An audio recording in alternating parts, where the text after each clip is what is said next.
The moment my future daughter-in-law laughed at my old brown coat in front of 200 wedding guests, I thought the deepest wound that day would be the humiliation.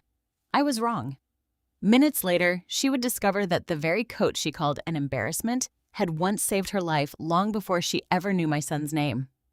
By the end of that wedding, no one was looking at the designer gowns anymore. Every eye in the room was fixed on one worn-out coat, and the truth stitched inside it. If this story touches something in your heart, I'd love for you to stay with me until the very end. Please, like this video, subscribe if you enjoy emotional family stories, and tell me in the comments, what would you have done if someone mocked you in front of everyone you loved? And before we begin, let me know where you're watching from and what time it is where you are. I always enjoy reading your messages. The invitation that felt like a warning. The wedding invitation arrived on a Tuesday afternoon, tucked between a grocery store flyer and a medical bill I had been avoiding for 3 days. I stood at my little kitchen counter in San Antonio and held the thick cream envelope in both hands. My name was written across the front in gold lettering.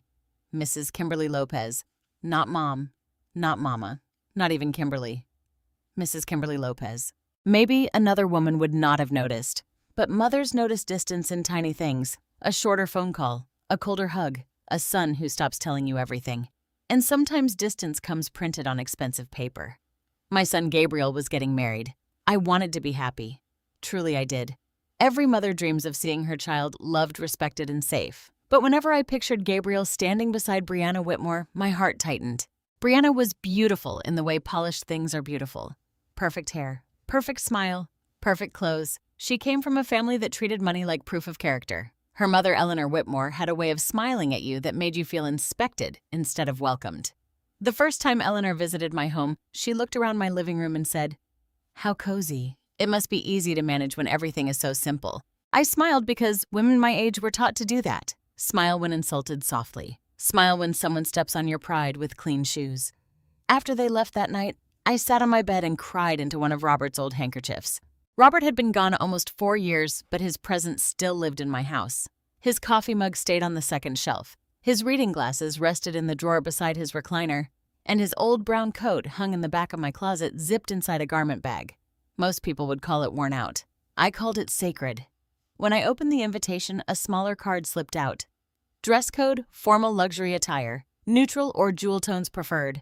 No casual outerwear in ceremony photos. I read that last line twice. No casual outerwear.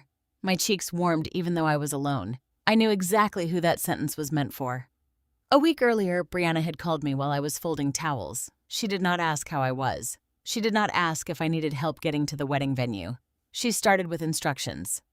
"Kimberly, I just want to make sure everyone understands the wedding aesthetic," she said. Wedding aesthetic. Not family. Not memories. Aesthetic. "I'm sure it will be lovely," I said. "It will," she answered quickly. "We're having a very elegant event. My parents' friends will be there, Gabriel's colleagues, photographers, everyone. So we need people to look cohesive." Cohesive was one of those words that sounded polite but felt like a locked door. "I understand," I said.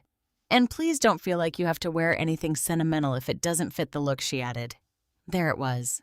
She knew about Robert's coat. Gabriel must have mentioned it. He knew I sometimes wore it on cold mornings when missing his father felt too heavy. I would slip my arms into those sleeves and feel for one quiet moment like Robert was still wrapping warmth around me. I did not explain that to Brianna. I only said, "I'll wear something appropriate." "Perfect," she said with too much relief. After the call ended, I stood in the laundry room holding a towel against my chest, feeling smaller than I had in years. Gabriel used to be proud of where he came from. He used to sit beside Robert while Robert repaired suits and wedding gowns in the back room of a tailor shop. Robert's hands were steady, patient, gentle. He could fix torn lace-broken zippers, split seams, and nervous brides. "Daddy fixes important clothes," Gabriel once told me. Robert smiled and said, "No, son. I just help people feel ready for important days." That was my husband. Quiet, kind, useful in ways the world rarely applauded. Now our son was marrying into a family that measured people by what they wore where they lived and who noticed them. That evening, Gabriel stopped by after work. He wore his construction company polo, with dust still on his boots and tiredness around his eyes. For a second, when he walked into my kitchen, I saw my little boy again. I made him coffee even though it was nearly 7. He sat across from me and turned the invitation over in his hands. "You got it," he said. I did. "It's nice, right?" "Very elegant." He nodded, but he would not quite meet my eyes. "Gabriel, I said softly. Am I making Brianna nervous? His face changed. What? No, Ma. Ma. That word still had the power to soften me. She seems worried about what I'll wear, I said. He rubbed the back of his neck. She's just stressed. Weddings are a lot. Her mom has been intense about every detail. Her mother isn't marrying you. He gave a weak laugh, then looked down at his cup. I know, he said. I just need everyone to get through the day. Get through the day. Not celebrate it. Not honor it. Survive it. I looked at my hands resting on the table. Older hands now. Hands that had packed his lunches, held cold cloths to his forehead, signed school forms, and worked extra hours when money was tight. I don't want to embarrass you, I said. Gabriel looked hurt. Ma, don't say that, but is that what people are afraid of? No. He reached for my hand. You could never embarrass me. I wanted to believe him, but his eyes drifted toward the hallway toward the closet where he knew Robert's coat was kept. He did not say it. He did not have to. After Gabriel left, the house became painfully quiet. I washed his coffee cup. I wiped the counter twice. Then I walked to my bedroom and opened the closet. The garment bag hung behind my Sunday dresses. I unzipped it slowly. Robert's brown coat looked just as it always had. Old-fashioned cut, soft cuffs, a repaired lining, one uneven stitch near the pocket where Robert had mended it himself. I touched the collar and closed my eyes. I don't know what to do, I whispered. Of course no answer came. But grief has its own language. I could almost hear Robert's voice. You don't wear it to impress anyone, Kim. You wear it because it means something. I laid the coat across my bed. Then I opened the wooden box on my dresser, the one where I kept the pieces of my life I could not bear to lose. Robert's watch, a photograph from our first apartment, the receipt from the diner where he proposed, a church bulletin from his funeral. At the bottom sat a small old envelope. I did not open it that night. I only touched it and remembered the rainy evening Robert came home soaked to the bone, his face pale from cold, his eyes full of quiet emotion. He had saved a little girl that night. He never bragged about it, never asked whether her family remembered his name. He only said, when a child is scared, you don't ask who she belongs to. You just help. That was Robert. And that coat had been wrapped around the child when he brought her to safety. Now, years later, someone wanted me to hide it because it was not elegant enough for wedding pictures. I stood beside my bed for a long time. Then I made my decision. I would attend my son's wedding. I would be polite. I would not make a scene. I would smile when dignity required it. But I would wear Robert's coat, not to challenge Brianna, not to shame Eleanor, not even to remind Gabriel where he came from. I would wear it because love does not become embarrassing simply because someone rich fails to recognize it. At least that was what I believed that night. I had no idea that by the end of the wedding, the coat Brianna wanted hidden would be the only thing in that room powerful enough to expose the truth. The coat everyone forgot. I barely slept after deciding I would wear Robert's coat to Gabriel's wedding. All night, I kept seeing two versions of my son. One was the little boy who used to run into my arms with scraped knees and dirt on his cheeks. The other was the grown man sitting at my kitchen table, unable to look me in the eyes when his future wife's rules made me feel like a burden. By sunrise, I stopped pretending sleep would come. I made coffee, carried it into my bedroom, and stood beside the bed where Robert's old brown coat still lay across the quilt. Morning light touched the worn fabric, revealing every faded place, every softened edge, every tiny sign of a life honestly lived. To Brianna, it would probably look like something from a thrift store. To me, it looked like 42 years of marriage. I touched the sleeve and smiled sadly. Near the cuff was a small burn mark from the winter Robert brushed against an old heater in his tailor's shop. Along the inside lining was an uneven patch he had sewn himself, because he said paying someone else to fix a tailor's coat would be a crime against common sense. That was Robert. Practical, gentle, quietly funny. He never needed expensive things to feel like a man. He polished his shoes every Sunday, not because they were costly, but because he believed respect began with care. He owned 2 good suits, 3 work shirts, and that brown coat. He could walk into a room full of wealthy people and never envy a single one of them. Robert worked most of his life at a small tailor and alterations shop near downtown San Antonio. It was not glamorous work, but he treated it like a calling. He repaired wedding gowns, tuxedos, bridesmaid dresses, military uniforms, church suits, prom dresses, and sometimes old coats that people could not afford to replace. He used to say clothes carried people's important moments. A bride's nervous hope, a soldier's pride, a widow's grief, a mother's sacrifice. When Gabriel was little, he would sit on a stool in the shop and watch his father sew. Robert would let him hold the empty spools and sort buttons by color. "Daddy fixes important clothes," Gabriel once told me. Robert laughed and shook his head. "No, son," he said. "I help people feel ready for important days." I thought about that sentence often after he died. Maybe that was why Brianna's warning hurt so badly. She saw clothing as a display. Robert saw it as memory. And his coat held one memory I had never been able to forget. It happened more than 20 years earlier on a stormy night in late November. Gabriel was 10 years old. I had made chicken soup for dinner, and Robert was supposed to be home by 7. By 8:30, the soup was cold. By 9, I was standing near the window watching rain strike the glass so hard it sounded like thrown pebbles. There were no cell phones in our house then, not like people carry now. When someone was late, you waited and prayed. At nearly 10, the front door opened. Robert stepped inside, soaked from shoulders to shoes. "Robert." I rushed toward him. "Where have you been?" He held up one hand trying to calm me, but his fingers were trembling. "I'm all right, Kim. You're freezing." "I know." His brown coat was dripping onto the floor. His hair was plastered to his forehead, and his face looked pale from the cold. I brought him a towel and helped him out of the coat. "What happened?" I asked. He glanced toward Gabriel's bedroom, making sure our son was asleep. Then he said I found a little girl outside the community center. My worry shifted into something sharper. "A little girl," he nodded. 8 or 9, maybe. She was standing near the parking lot crying so hard she could barely talk. Rain pouring down, cars pulling in and out, nobody noticing her.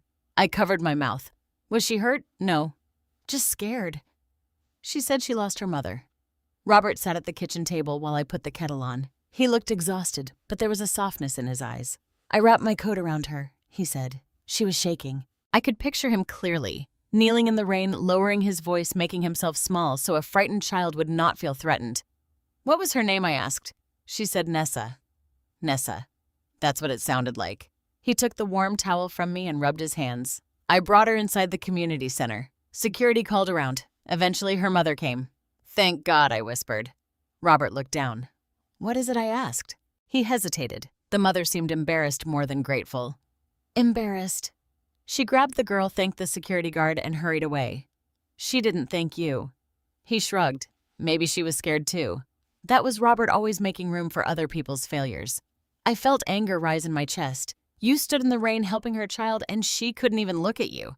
He gave me a tired smile. The little girl looked at me. That was enough. Then he reached into the inside pocket of his coat and pulled out a tiny folded piece of paper. The edges were damp. The letters were uneven, written in a child's hand with purple crayon. "Thank you for making me not scared." At the bottom in crooked letters was one word. Nessa. She wrote this before they left, Robert said. I read it twice, my throat tightening. Then he pulled out something else. A small silver heart-shaped pendant rested in his palm. "She tried to give me this," he said. "I told her to keep it, but the chain broke when she hugged me. I didn't realize it was caught in the coat until I got home. Should we return it? I called the community center before I left. They said if anyone asked, they'd give them the shop number." "Did anyone call?" He shook his head. "Not that night. Not the next week. Not ever." Robert kept the note and pendant in the inside pocket of that coat. At first, I thought it was temporary, but months became years. Every so often, when he cleaned out the closet, he would check the pocket, unfold the note, and smile. Still waiting, I would tease. He would answer, "Some things are worth keeping safe." After Robert passed, I could not bring myself to empty the coat. It felt wrong, as if removing those little pieces would erase something holy about him. Now, standing in my bedroom all those years later, I opened the wooden keepsake box on my dresser. Inside were the small things grief had turned sacred: Robert's watch, a church bulletin from his funeral, a photograph from our first apartment, and the envelope that held the note and pendant. I opened it carefully. The paper had grown fragile, but the words were still there. "Thank you for making me not scared. Nessa." The pendant was still bright in the center, though the chain was long gone. I held it in my palm and wondered about that little girl. Was she happy now? Did she remember the man who wrapped her in a brown coat during a storm? Did her mother ever tell her that kindness had found her before danger did? I had no answers. I only knew Robert had never forgotten her, and I knew that coat did not deserve to be hidden like an embarrassment. My phone buzzed on the bed. A message from Brianna appeared. "Please remember, family photos are formal. We want everything elegant and clean." I stared at the words until they blurred. Elegant and clean. As if love could be dirty. As if age could be shameful. As if a worn coat could ruin a wedding more than cruelty could. I slipped the note and pendant back into the envelope, then placed the envelope into the inside pocket of Robert's coat, exactly where he had always kept it.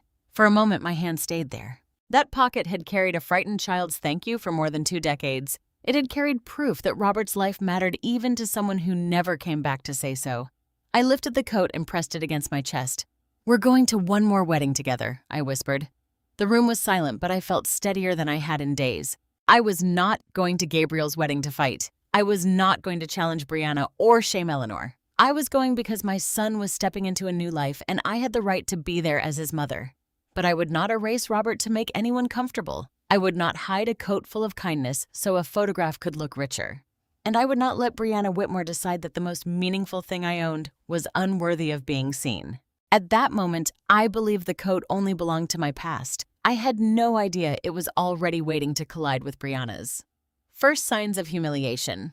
3 days before the wedding, I drove to Gabriel's townhouse with a covered dish of chicken enchiladas on the passenger seat and Robert's coat folded neatly in the back. Gabriel had asked me to come over and help organize some last-minute family items. He said Brianna was overwhelmed. He said Eleanor had been handling most of the wedding details, but there were still boxes of favors, name cards, and welcome bags that needed attention. I told him I would be there. That was what mothers did. We showed up even when our hearts were tired. We brought food, we folded napkins, we swallowed words, and we tried to make peace in rooms where we were not always welcomed. When I pulled into the driveway, I saw 2 cars already parked outside. One was Gabriel's truck. The other was Eleanor Whitmore's silver Mercedes, clean enough to reflect the clouds. I carried the dish up the walkway and rang the bell. No one answered at first. Through the glass, I could hear voices inside. Then Brianna opened the door. She was wearing white linen pants and a pale pink blouse, her hair pulled back in a smooth ponytail. She looked beautiful, but her smile tightened the moment her eyes dropped to the casserole dish in my hands. "Oh," she said. "Kimberly, you brought food. I thought everyone might be too busy to cook." "That's thoughtful." Her voice made the words sound like a chore. "We already ordered lunch, but I'm sure Gabriel can put it somewhere." She stepped aside, not quite inviting me in, just allowing me to enter. The living room looked nothing like the comfortable, cluttered place Gabriel had once lived in. Brianna had changed everything.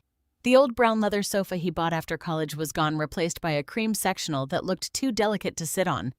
The framed picture of Gabriel and Robert fishing at Canyon Lake was no longer above the bookshelf. In its place hung a large abstract painting with gold lines across white canvas. I tried not to stare at the missing photograph. Eleanor stood at the dining table, surrounded by ribbons, cards, and small boxes. She looked up from a guest list and gave me the same smile she had given me the first time we met. "Kimberly," she said, "how nice that you could come. I'm happy to help." "Wonderful. We can always use extra hands." Extra hands. Not family, not mother of the groom. Just hands. I placed the casserole dish on the kitchen counter. Gabriel came in from the hallway a moment later, and his face softened when he saw me. "Ma." He crossed the room and kissed my cheek. "Thanks for coming." That small kiss steadied me. "I brought dinner for later." "Your enchiladas?" His eyes lit up. "I've missed those." Before I could answer, Brianna said, "We'll have to see if there's room in the fridge. It's full of bridal party items." Gabriel's smile faded a little, but he said nothing. That was the first pinch of the afternoon. It would not be the last. For the next hour, I sat at the dining table tying ribbons around welcome bags while Brianna and Eleanor discussed details over my head. They spoke of floral installations, imported candles, a champagne wall custom menus, and a photographer flying in from New York. Every now and then, Eleanor would glance at me, as if checking whether I understood the level of event I was being allowed to attend. "So many people underestimate how much presentation matters," she said, smoothing a place card. "A wedding tells guests who the family is." I tied another ribbon. "My Robert used to say a wedding tells people what kind of promises are being made." Eleanor's smile did not move. "How sentimental." Brianna gave a small laugh. "That sounds sweet." "Very old-fashioned." I looked down at the ribbon between my fingers. Old-fashioned. It was not the word itself that hurt. It was the way she used it, like something dusty, something nearly embarrassing. Gabriel was across the room assembling a small display stand. I saw his shoulders tense, but he kept working. After a while, Brianna picked up a folder from the table. "Actually, Kimberly, I wanted to talk to you about family photos. I already knew where this was going." "Oh, yes." She opened the folder and pulled out a printed schedule. "We have a very tight timeline, and the photographer has specific groupings. Immediate family, extended family, bridal party, formal portraits. That sounds organized." "We're trying." She smiled. "So, for the photos, we need everyone to stay consistent with the overall style." Eleanor added, "Nothing too distracting." I folded my hands in my lap. "I understand."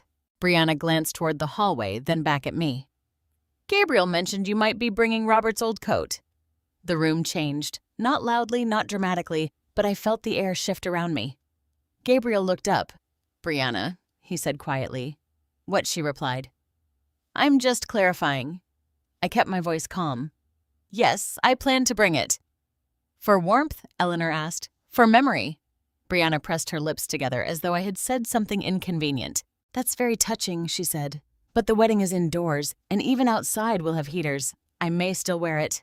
She blinked, surprised that I had not immediately agreed. "It's just that the coat is—" She paused, searching for a polite word and failing to find one.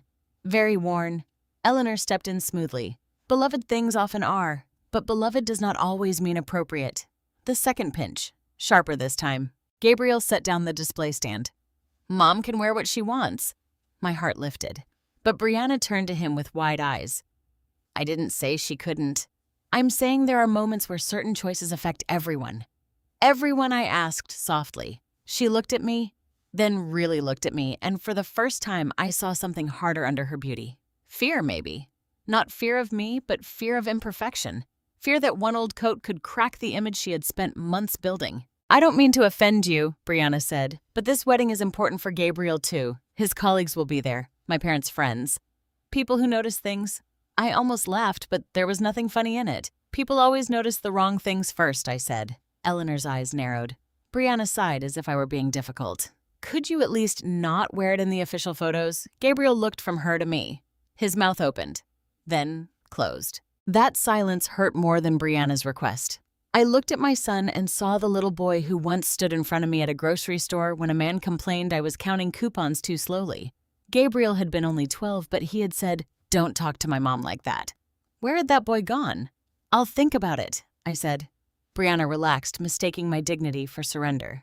"Thank you," she said. "I knew you'd understand, but I did understand." I understood that she was not asking me to remove a coat. She was asking me to remove a piece of Robert. She was asking me to stand in my son's wedding pictures without the one thing that made me feel brave enough to be there. Later, while Eleanor went to take a phone call and Brianna carried boxes into the garage, Gabriel followed me into the kitchen. "Ma," he said quietly, "I'm sorry." I wrapped foil tighter over the enchiladas than necessary. "For what?" "For all this. Brianna is just under pressure." I turned to him. "Pressure reveals people, Gabriel. It does not create them." He looked wounded, but I did not take the words back. "I love her," he said. "I know. She can be a lot, but she's not a bad person. I hope you're right." He stepped closer. "Can you please just try to get through the weekend?" There it was again. Get through it. As if my presence were an obstacle. As if my feelings were another wedding problem to manage. I nodded because I did not trust my voice. Before I left, I went to the hallway to get my purse. Brianna was standing near the front door, speaking quietly with Eleanor. They did not know I was close enough to hear. "I just don't want that coat in the pictures," Brianna whispered. "It makes everything look cheap."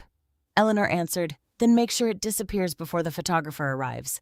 My hand tightened around my purse strap. I stood there frozen. Not because I was shocked by their cruelty, because I suddenly understood this was no longer just about a coat. It was about whether I would let them make me invisible. When I walked out of Gabriel's house that afternoon, I did not confront them. I did not cry. I did not even tell Gabriel what I had heard. I simply drove home, hung Robert's coat back in the closet, and placed my hand over the pocket where the old envelope rested. For the first time, I wondered if Robert's forgotten story had been waiting for this wedding all along. The rehearsal dinner. The rehearsal dinner was held at a restaurant on the San Antonio Riverwalk, the kind of place where the lights were dim enough to make everyone look softer and the prices were high enough to make ordinary people sit a little straighter. I arrived 15 minutes early. Robert used to say being early was a way of showing respect, so I had kept that habit long after he was gone. I wore a navy dress, pearl earrings Gabriel had given me for Mother's Day, and low black shoes because my knees had not cared about fashion in years. Robert's coat was folded over my arm. I did not wear it inside right away. Not because I was ashamed, but because the evening was warm and I did not want to invite trouble before trouble found me on its own. The hostess led me to a private dining room in the back. Through the glass doors, I could see white tablecloths, tall candles, and flower arrangements so large they nearly blocked people from seeing across the table. For a moment, I stopped walking. There were 3 long tables. At the center table place, cards marked the seats for Gabriel, Brianna, Eleanor, Brianna's father, bridesmaids, groomsmen, and several people I assumed were important family friends. My place card was not there. The hostess guided me to a smaller table near the side wall close to a swinging kitchen door. My card sat between an elderly cousin of Eleanor's and a distant uncle who spent most of the evening asking the waiter for more ice. I stared at my name. Kimberly Lopez. No title. No mother of the groom. Just a name at the edge of the room. I told myself not to be childish. A seat was a seat. I had food, a roof, and a son about to be married. Many women would have told me to be grateful. But gratitude does not erase the sting of being placed where everyone can overlook you. Gabriel came in a few minutes later, wearing a dark suit and nervous smile. When he saw me, his expression changed. "Ma," he said, crossing the room. "Why are you sitting over here?" I looked at the place card. "This is where they put me." He frowned. "That can't be right." Before he could say more, Brianna appeared beside him. She wore a fitted ivory dress and diamond earrings that sparkled every time she moved her head. "Oh, good, you found your seat," she said. Gabriel turned to her. "Why is Mom over here?" Brianna blinked, then smiled as if he had asked something silly. The seating chart was complicated. We had to balance families, personalities, conversations, everything. "I'm immediate family." The words came from me before I could stop them. Brianna looked at me surprised. Then her smile returned thinner this time. "Of course you are Kimberly. No one said you weren't." Eleanor arrived behind her holding a glass of white wine. "The center table is very crowded, dear. This arrangement keeps things comfortable." Comfortable for whom I wanted to ask. But I looked at Gabriel's worried face and swallowed the question. "It's fine," I said. Gabriel did not look convinced, but Brianna touched his arm. "We're about to start," she said softly. "Please don't make this a thing." Those words landed in me like a stone. Don't make this a thing.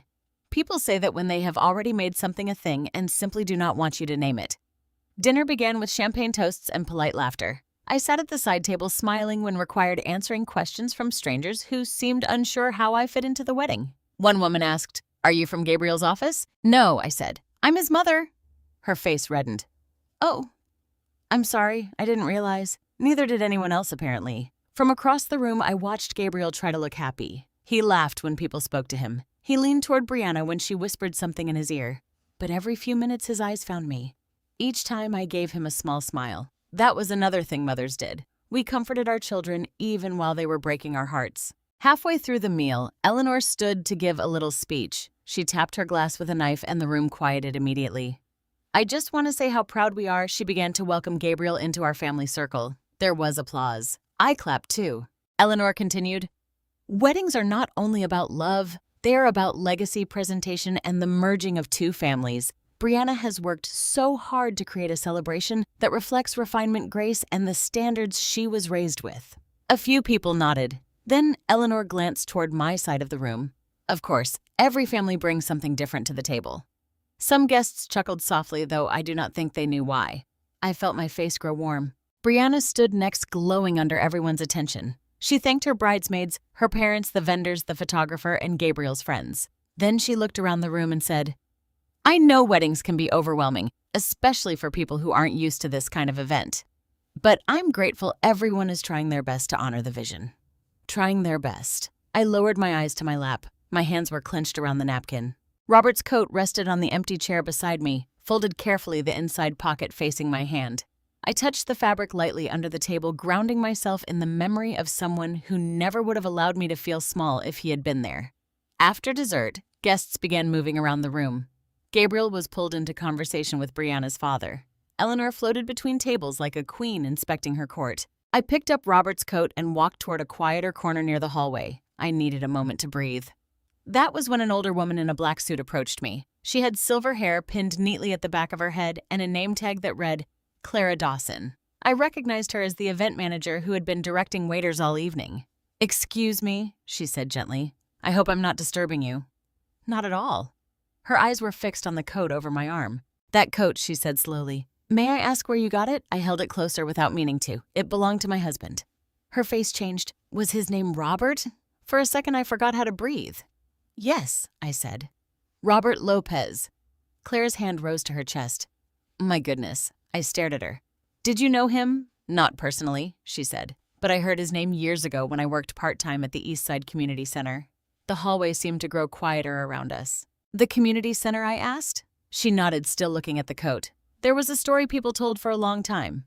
A tailor named Robert found a little girl outside in a storm, wrapped her in his coat, stayed with her until her family came." My heart began to pound. "You remember that?" I remember the report. I remember the staff talking about it. Everyone said he was the only person who noticed she was alone. I pressed my fingers against the worn sleeve.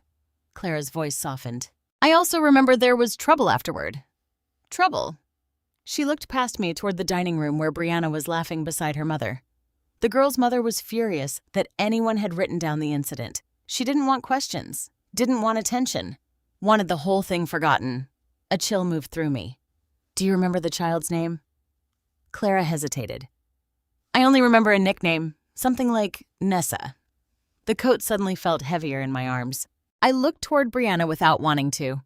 She stood under the golden restaurant lights, perfect and polished, lifting her glass while people admired her. Nessa. I told myself not to jump to conclusions. Texas was full of little girls, nicknames repeated, memories blurred, coincidences happened. But Clara was still watching me with a troubled expression. Why do you ask? She said. Before I could answer, Brianna's voice cut across the room. Kimberly, we're doing a few informal photos now. Without the coat, please. Several people turned. The humiliation returned hot and immediate, but beneath it, something else had awakened. Not anger. Recognition. I looked down at Robert's coat, then at Clara, then toward Brianna. For the first time all evening, I wondered whether the woman trying so hard to erase that coat from her wedding had once been sheltered by it. And if that was true, this dinner was only the beginning. The wedding morning. On the morning of the wedding, I woke before my alarm. For several seconds, I lay still in the dark hotel room, listening to the low hum of the air conditioner and the distant sound of traffic moving through downtown San Antonio. The room smelled faintly of laundry soap and hotel carpet. My navy dress hung on the closet door. My black shoes sat neatly beside the suitcase. Robert's coat rested across the chair near the window. I had brought it in a garment bag, but sometime after midnight, I had taken it out and laid it where I could see it. Maybe that sounded foolish. Maybe some people would say a coat was just fabric buttons and lining. But when you have loved someone for most of your life and buried him before you were ready, you understand that ordinary things can become holy. I sat up slowly and looked at the coat. Well, I whispered, our boy gets married today. The words made my throat tighten. I thought of Gabriel as a baby with one fist wrapped around my finger. I thought of his first day of school, his graduation the night Robert taught him how to tie a tie. I thought of the morning after Robert died, when Gabriel held me in the funeral home parking lot and promised Ma, I'll never let you feel alone. He had meant it then. I still believed that, but love, I had learned, does not always make people brave. After showering, I dressed carefully. My dark blue dress was simple but clean and well-pressed. I pinned my hair back, dabbed powder under my eyes, and fastened the pearl earrings Gabriel had given me years earlier. Then I opened the small envelope inside Robert's coat and checked the contents one more time. The crayon note. The silver heart pendant, the old receipt from the community center parking lot. I did not know why I needed to see them that morning. I had no plan to show anyone. But after what Clara had told me at the rehearsal dinner, the envelope no longer felt like only a keepsake. It felt like a question waiting for an answer. I slipped it back into the inside pocket and placed my hand over it. Help me get through this with grace, I whispered. Then I put on the coat. It was too warm for the weather, yes. It was old-fashioned, yes. The cuffs were worn and the shoulders did not sit quite as sharply as they once had. But the moment it settled around me, I felt less alone. The wedding venue was a restored chapel connected to an elegant reception hall near the river. White roses framed the entrance. A valet stand had been set up outside and guests were already arriving in polished cars, stepping out in silk dresses, fitted suits, and shoes that looked painful but expensive. When I walked in, a young coordinator with a headset looked at her clipboard. Name Kimberly Lopez. Mother of the groom. Her finger moved down the list. Yes, ma'am. Family waiting area is down the hall to the left. Mother of the groom. Hearing someone say it plainly steadied me. Down the hall, the family waiting room buzzed with movement. Bridesmaids rushed in and out carrying garment bags. A makeup artist packed brushes into a black case. Someone was steaming a veil. Someone else was looking for emergency safety pins. Brianna stood near the mirror in a white satin robe, her hair curled over one shoulder. She looked stunning, truly stunning. For a moment, I saw past the sharpness and saw a nervous bride on the most important day of her life. Then, she saw me. Her smile vanished. The room seemed to slow. Her eyes dropped from my face to the brown coat around my shoulders. Kimberly, she said too quietly. Several bridesmaids turned. Eleanor, seated near the vanity, looked up from her phone and froze. I tried to keep my voice gentle. Good morning, Brianna. You look beautiful. She did not answer the compliment. You wore it. I touched the edge of the coat. Yes. Her face tightened. We talked about this. You talked, I said softly. I listened. A bridesmaid lowered her mascara wand. Brianna's cheeks flushed. This is not the time to be difficult. I'm not trying to be difficult. Then why would you do this? The question struck me harder than I expected. Not because of the words, but because of the accusation beneath them. As if wearing something meaningful was an act of aggression. As if memory itself had become rude. Because it belonged to my husband, I said. And I wanted a part of him here today. For one brief second, something flickered in Brianna's expression. Not sympathy. Not yet. But unease. Eleanor stood. Kimberly. Dear, no one is denying your grief, but a wedding is not a memorial service. The room went painfully quiet. I felt the words land, watched a few bridesmaids glance away, uncomfortable but silent. My hands trembled inside the coat pockets, but my voice stayed steady. No, Eleanor. It is not. But Gabriel's father helped raise the man standing at that altar today. Remembering him is not inappropriate. Eleanor's mouth hardened.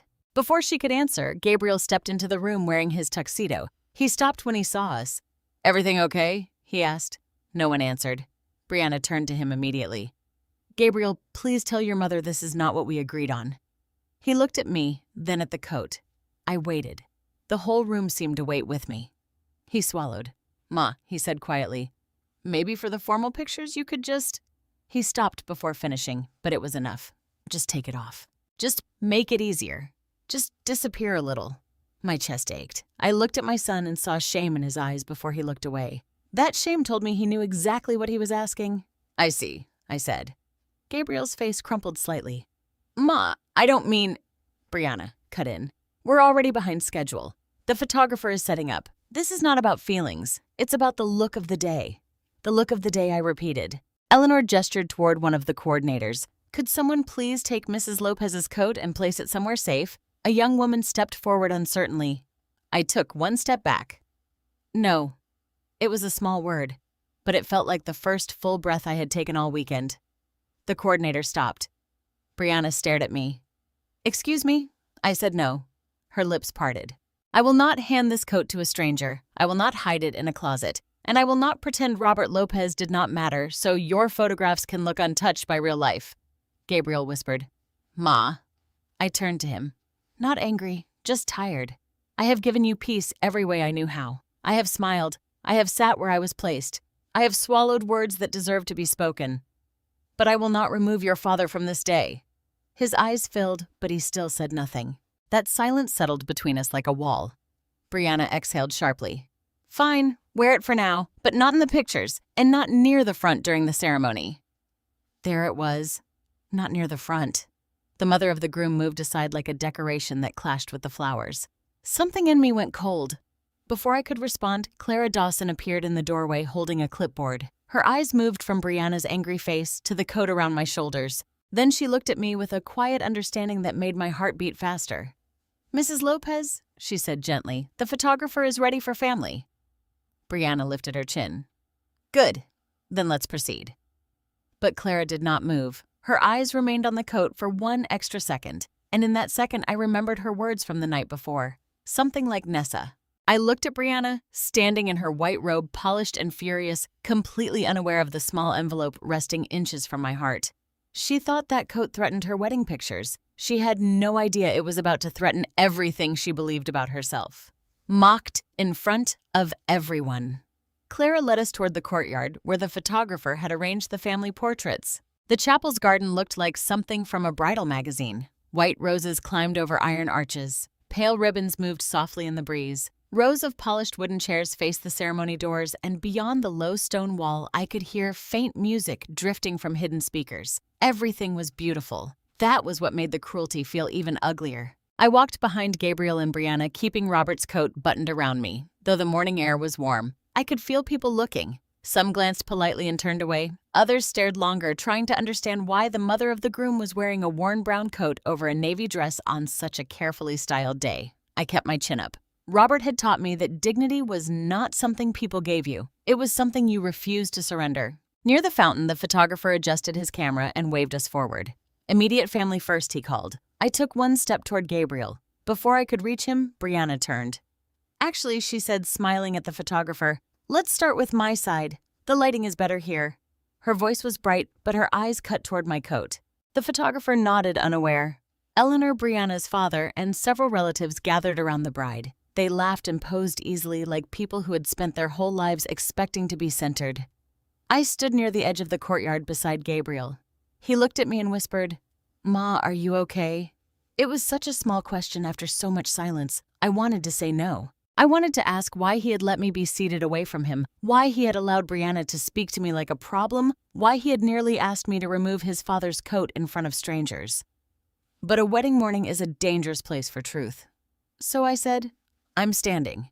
His face tightened. Before he could answer, one of the bridesmaids walked over. She was a tall young woman with red hair and a glassy smile. I had met her briefly at the rehearsal. Her name was Ashley, I thought. "Brianna wants the mothers next," she said. Then her eyes dropped to my coat. She said without outerwear. Gabriel's jaw clenched. "Tell Brianna my mother is ready as she is." Ashley looked uncomfortable. "I'm just passing the message." I know he said softer. But that's the answer. For one brief second, hope warmed me. Maybe my boy was still there. Maybe he had been buried beneath pressure but not gone. Ashley returned to Brianna, whispered something, and Brianna's smile froze. She turned slowly. At first, she tried to keep her voice low, but anger has a way of rising when pride feels threatened. "Kimberly," she called, "can we please not do this right now?" The courtyard quieted at the edges. I walked toward her slowly. "Do what?" She gave a small laugh, sharp and nervous. "Make the coat the center of attention." I wasn't the one discussing it. A few guests nearby turned. Eleanor stepped in quickly, her voice smooth as polished stone. "No one wants to hurt your feelings, Kimberly. We simply want the photos to look harmonious." "Harmonious?" I repeated. Brianna exhaled. "It's an old coat, that's all. I don't understand why this has to become some emotional performance." The words struck harder because she said them in front of people. A bridesmaid looked down. Brianna continued, "I mean, honestly, Kimberly, you look like you wandered in from a donation bin." The silence that followed was immediate. Even the photographer lowered his camera. My face burned. For a moment, I was no longer 68 years old. I was a young mother at the grocery store counting coupons while strangers sighed behind me. I was a widow sitting alone at church while people stopped asking how I was because grief made them uncomfortable. I was every older woman who had ever been laughed at for not looking expensive enough to deserve respect. Gabriel stepped forward. "Brianna." But she was too far into her own embarrassment to stop. What she said, turning toward him, "Everyone is thinking it. I'm just saying it kindly before it ruins every picture." "Kindly," I whispered. Eleanor touched Brianna's arm, not to correct her, but to control the damage. "Darling, breathe." But Brianna pulled away. Her eyes were bright, her voice trembling with frustration. "I have worked for months on this wedding. Months. Every flower, every chair, every dress, every photograph. And now everyone is going to remember that Gabriel's mother showed up wearing some old sad coat like she's trying to prove a point." I looked at Gabriel. He looked horrified. But horror after the wound is not the same as protection before it. I swallowed hard and placed one hand over the inside pocket of the coat. The envelope rested there. The note, the pendant, the name Nessa. Clara stood near the back of the courtyard, watching with a troubled expression. Our eyes met for the briefest second. I could have said everything then. I could have pulled out the envelope and told Brianna that this old sad coat had once wrapped around a terrified child in a storm. I could have said that child might have been her. I could have watched the color drain from her face in front of everyone she was trying so hard to impress. But Robert would not have done that. Robert never used kindness as a weapon. So I took a breath. When I spoke, my voice was quiet enough that people had to lean in to hear me. Some things look old because they survived what others forgot. No one moved. The sentence seemed to settle over the courtyard like a bell after it had been struck. Brianna stared at me. For the first time all morning, she did not have an immediate answer. Her face shifted just slightly. Not guilt, not understanding, but something close to discomfort, as if the words had touched a place inside her she did not recognize. Eleanor recovered first. "Well," she said lightly, though her voice was tight, "that is certainly poetic." A few people gave nervous little laughs. Gabriel turned to Brianna. "Apologize."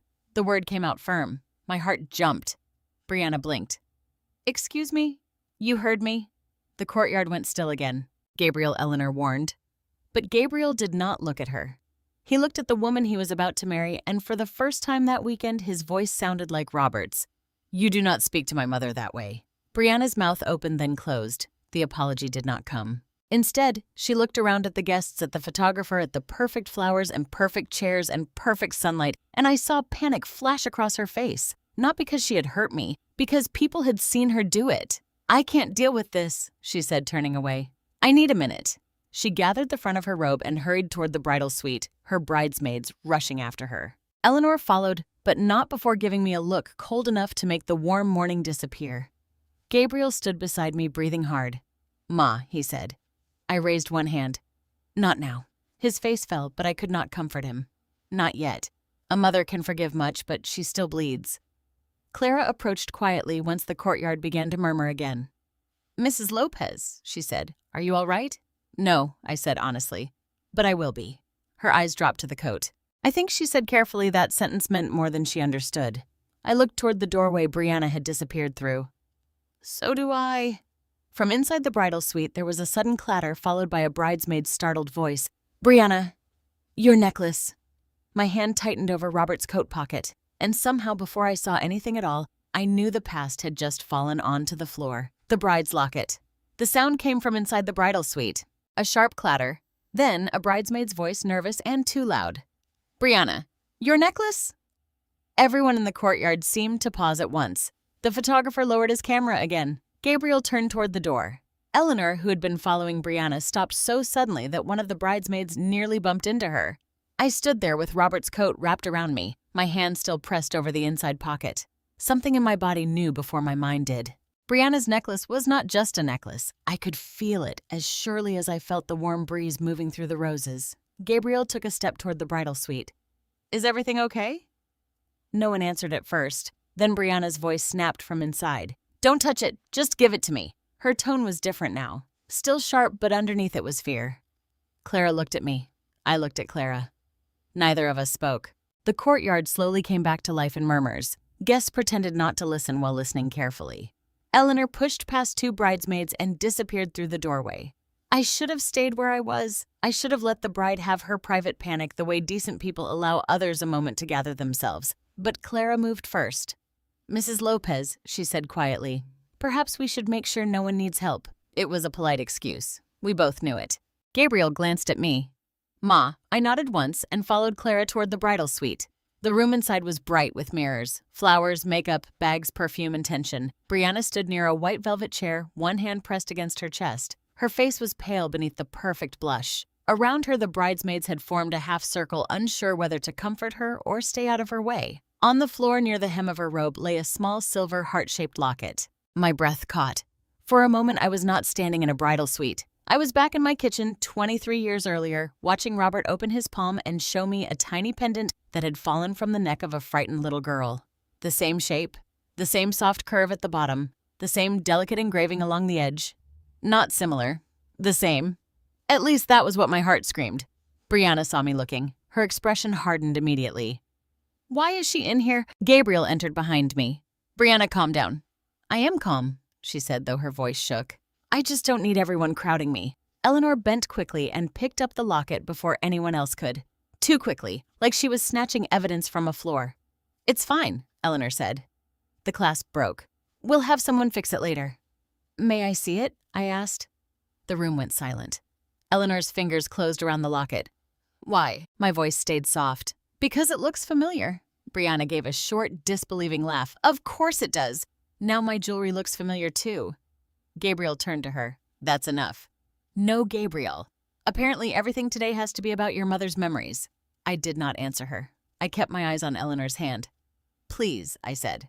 Eleanor smiled, but it was the kind of smile people use when they are locking a door. This belonged to Brianna when she was a child. It's a private family item.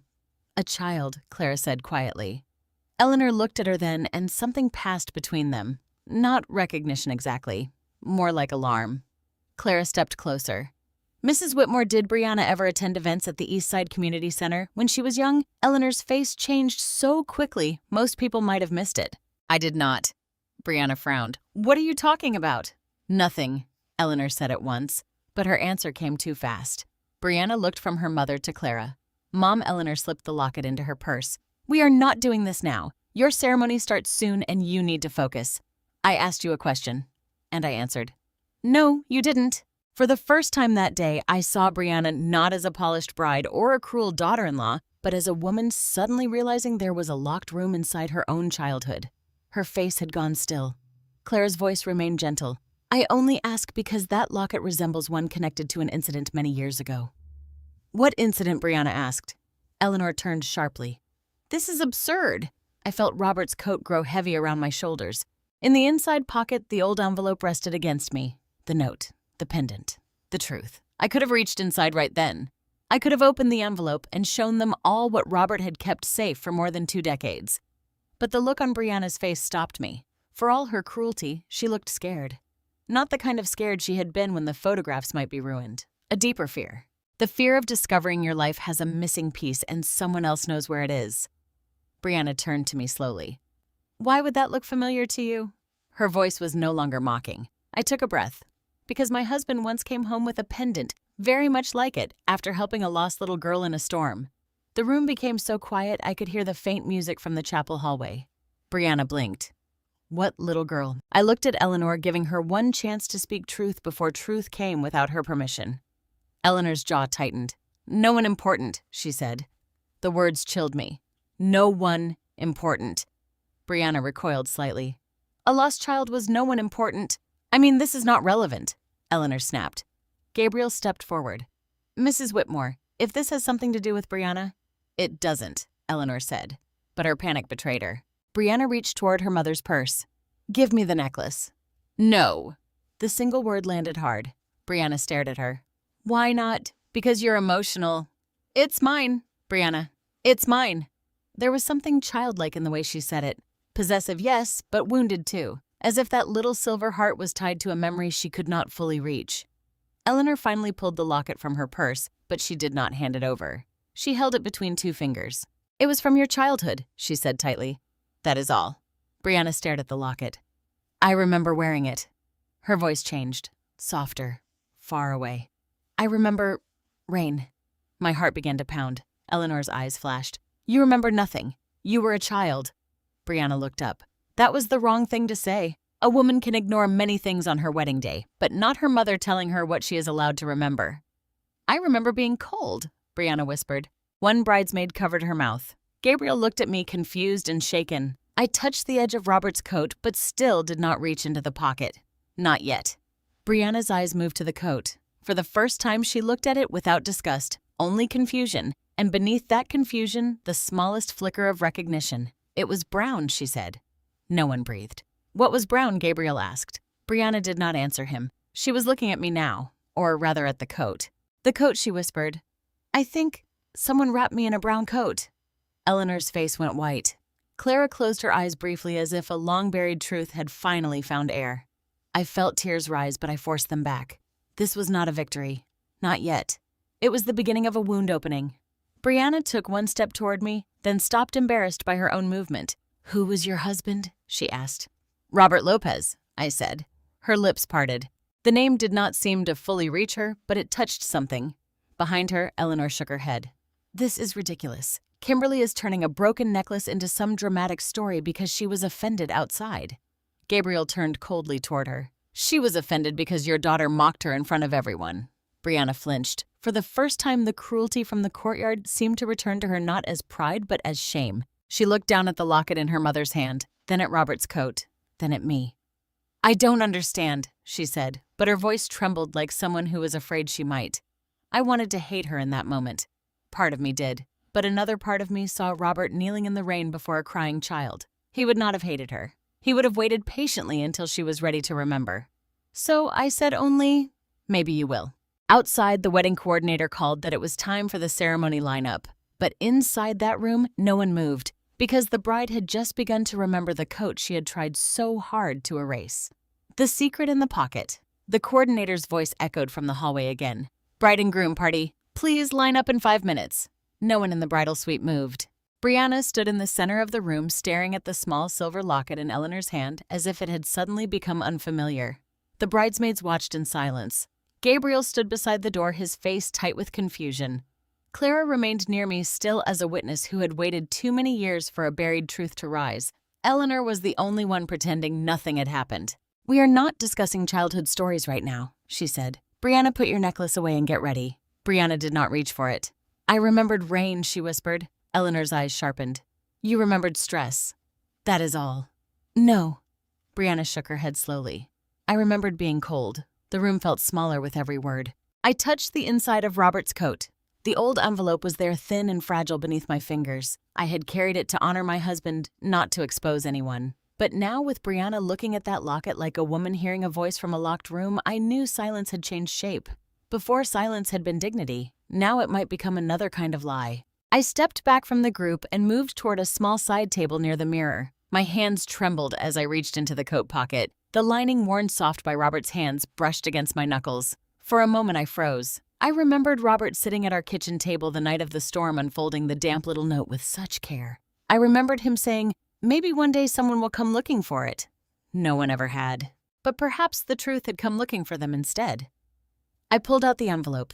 It was cream-colored once, but time had yellowed the edges. Robert had written nothing on the outside. He never labeled it. He knew what it was. So did I.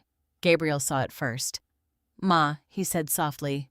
What is that? I did not answer right away. Brianna looked at the envelope, and something in her expression changed. It was not recognition exactly, but a pull, like part of her knew the shape of the answer before her mind could name it. Eleanor's face went rigid. Kimberly, she said, whatever you think you are doing, stop. That told me everything. I looked at her. Why? Because this is my daughter's wedding, and Robert was my husband. Her mouth closed. I opened the envelope carefully. The paper inside was delicate, almost brittle. I unfolded the small crayon note, first smoothing it with the tenderness people usually reserve for baby pictures or prayer cards.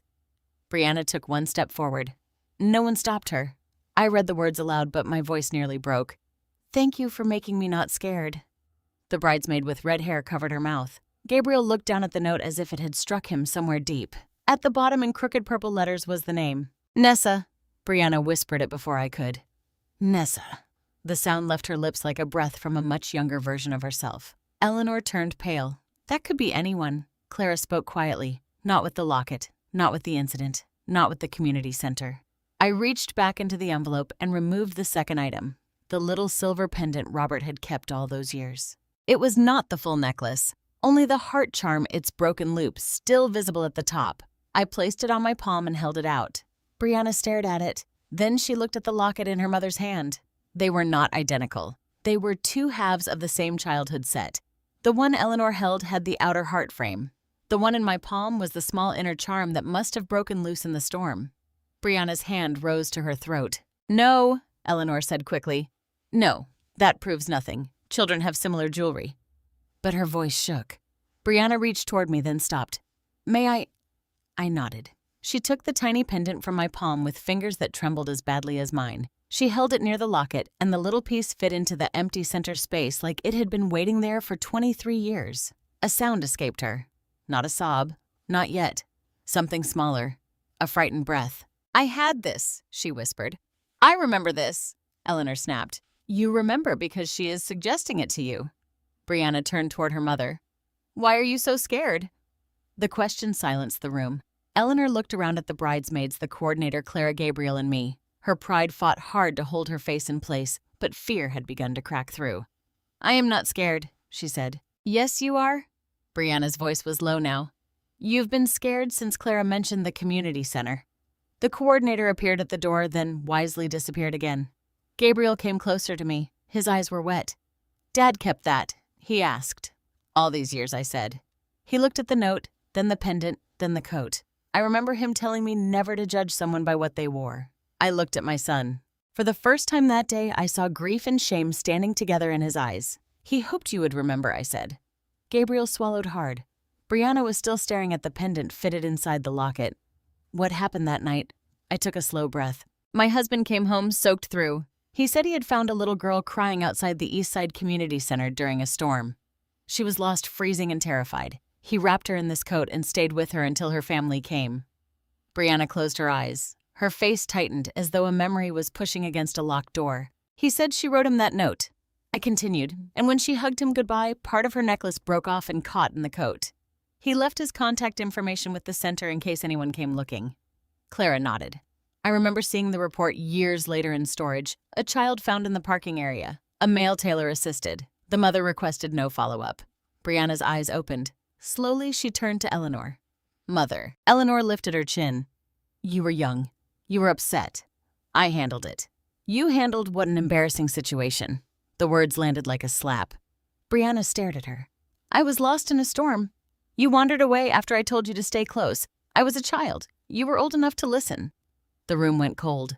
Something in Brianna seemed to break, not loudly but visibly. Her shoulders dropped. Her face changed from confusion to pain.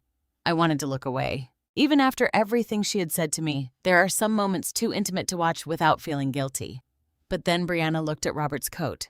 Not with disgust. Not with irritation. With awe. That was the coat, she whispered. That was the coat. Eleanor said, Brianna, stop this. But Brianna did not stop. I remember someone kneeling in front of me, she said, words coming slowly now. He told me I was safe. He said my mama would find me. He wrapped me up because I was shaking. Tears filled her eyes. I remember his hands, they were cold. My own tears finally spilled. Robert.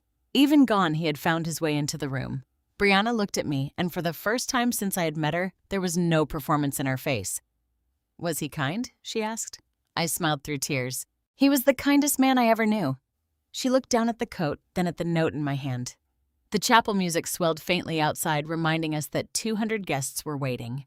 But none of us moved toward the ceremony. Because the wedding had stopped being about flowers, photographs, and perfect appearances. It had become about a little girl, a storm, and the old brown coat she had mocked without knowing it once kept her alive. The ceremony almost breaks. The chapel bells rang once, then again.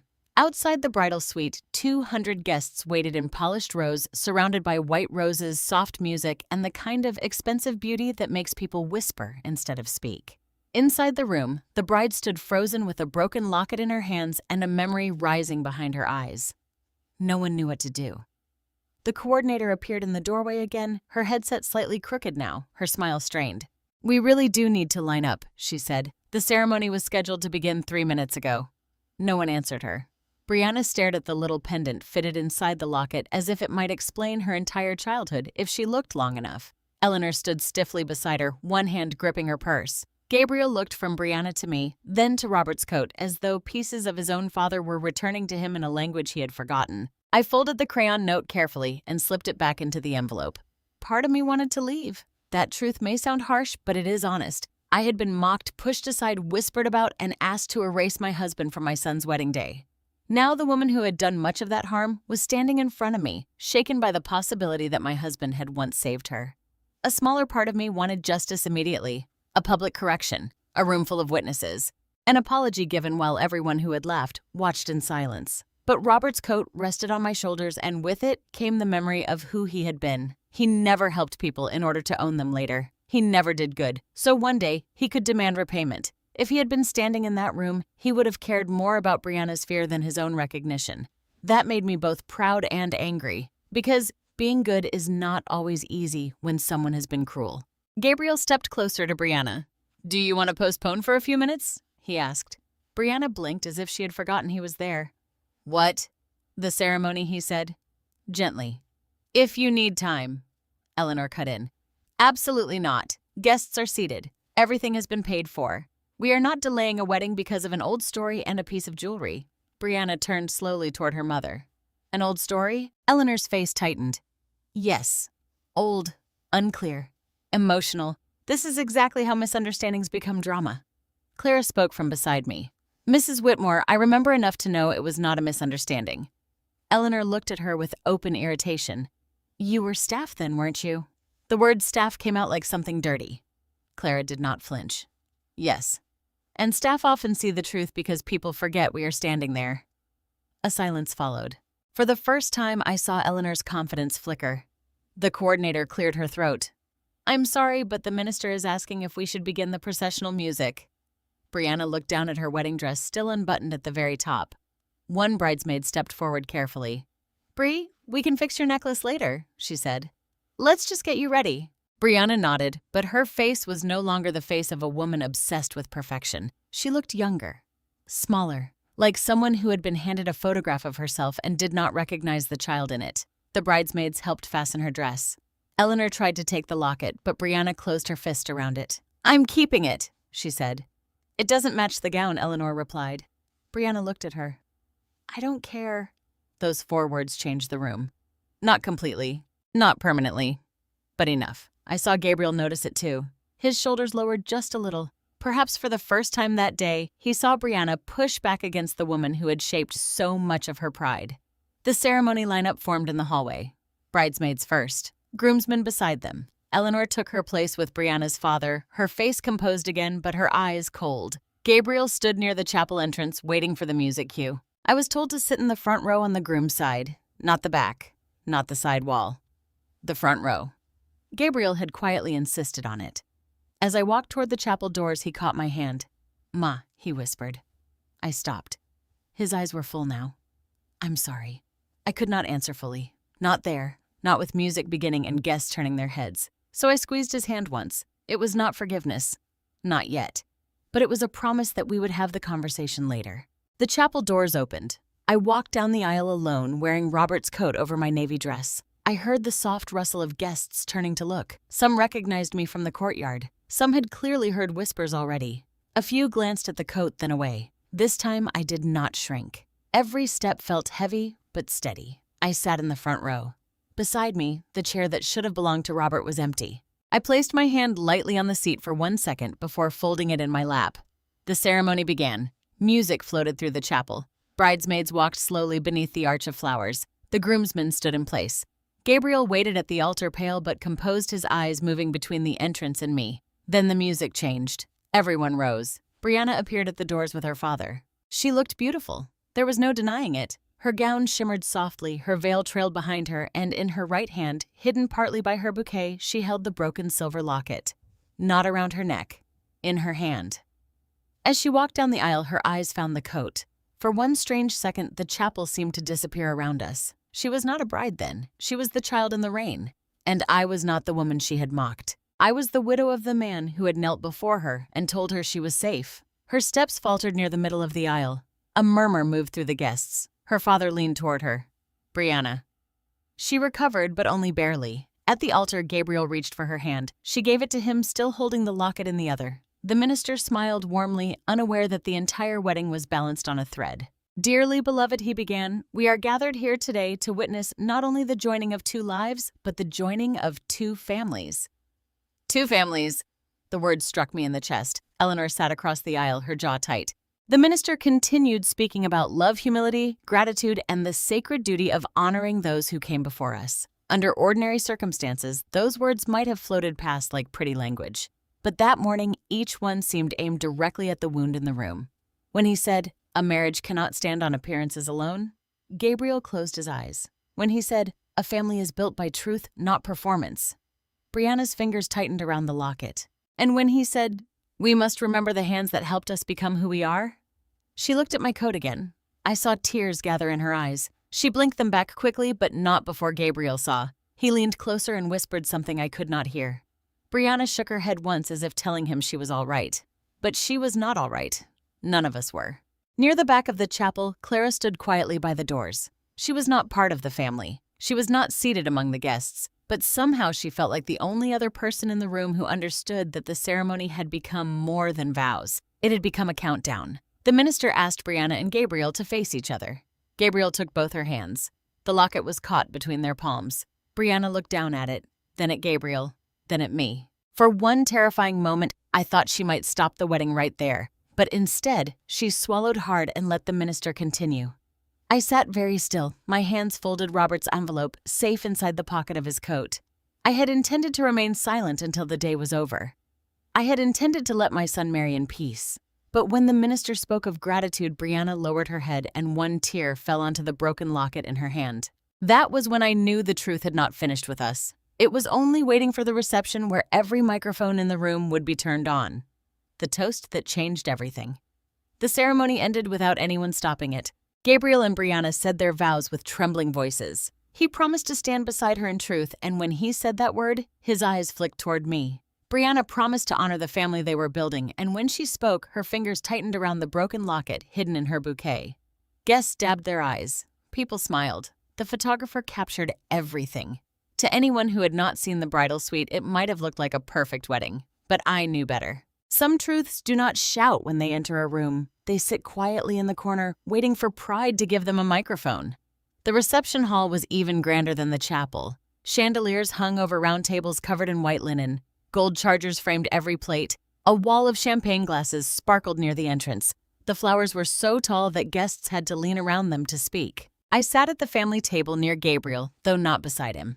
That seat belonged to Brianna. Robert's coat remained on my shoulders. No one asked me to remove it now. That should have comforted me. Instead, it made my heart ache. Sometimes people stop mocking what they fear might matter.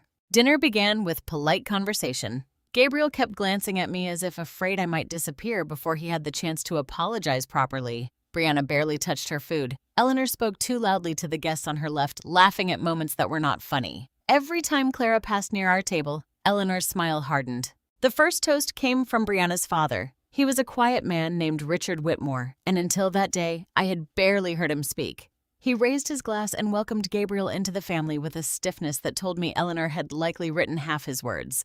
Then the maid of honor spoke. Then Gabriel's best man. The speeches were sweet enough, ordinary enough, safe enough. I began to hope the rest of the evening might pass without further wounds. Then Eleanor stood. The room quieted quickly. She held her champagne glass as though it were part of her hand. Her dress shimmered beneath the chandelier light, and her smile had returned to its practiced perfection. As mother of the bride, she began, "I want to thank everyone for being here to celebrate this extraordinary day." Applause followed. She continued, "Brianna has always had an eye for beauty. Even as a little girl, she understood that presentation matters. She knew how to walk into a room, how to carry herself, how to hold her head high." I watched Brianna lower her eyes.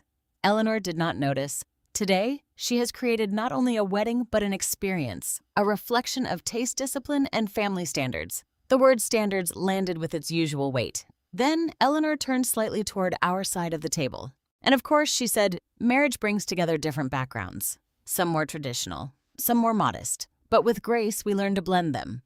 A few guests smiled uncertainly. Gabriel's hand tightened around his water glass. I looked down at my lap. I had heard enough of Eleanor's polished insults to recognize one even when it wore perfume. She lifted her glass higher. "So let us toast to Brianna and Gabriel. May their life together be elegant, successful, and always worthy of the company they keep." Worthy. That was the word that did it. Not because it was the cruelest thing she had said, because it revealed the heart beneath all of it. Worthy of company. Worthy of photographs. Worthy of being seen. I thought of Robert standing in the rain with a frightened child. He had not asked whether she came from money. He had not asked whether she was worthy of his coat. He had simply seen fear and answered it with kindness. My hand moved to the inside pocket. The envelope was still there. Eleanor sat down to applause that sounded thinner than before. The DJ, unaware of the storm beneath the chandeliers, stepped toward the microphone. Would the mother of the groom like to say a few words? I had not planned to speak. At least, that is what I told myself. But maybe some part of me had known this moment would come. Maybe Clara had known too, because she stood near the back wall watching me with quiet encouragement. Gabriel looked at me. "Ma," he asked softly. I could have shaken my head. I could have let the evening continue beneath its glittering lie. Instead, I stood. The room blurred at the edges as I walked toward the microphone. My knees ached. My mouth felt dry. Robert's coat was warm around my shoulders and the envelope rested close to my heart. When I reached the front, the DJ adjusted the microphone lower for me. I looked out at the guests. 200 faces, some curious, some kind, some still remembering the courtyard. I found Brianna's eyes. She looked frightened. I looked at Gabriel. He looked like a boy again. Then I began. "I am Kimberly Lopez," I said, "Gabriel's mother." My voice shook at first, then steadied. I was married to Gabriel's father, Robert, for 42 years. He could not be here today, but I wore his coat because I wanted some part of him present when our son became a husband. The room grew quiet. I touched the coat lightly. Earlier today, this coat was called old, sad, embarrassing. A few people shifted in their chairs. Brianna closed her eyes. "I suppose it is old," I continued. "It has been through winter's long workdays, hospital visits, church mornings, and one very important storm." Eleanor's face went still. I did not look at her. My husband was a tailor. He spent his life helping people get ready for important days, weddings, funerals, graduations, military ceremonies. He believed clothing carried memories. But the memory inside this coat is not about fashion. I took the envelope from the pocket. A soft murmur moved through the room. This coat once wrapped around a little girl who was lost outside the East Side Community Center during a terrible rainstorm. She was cold and afraid.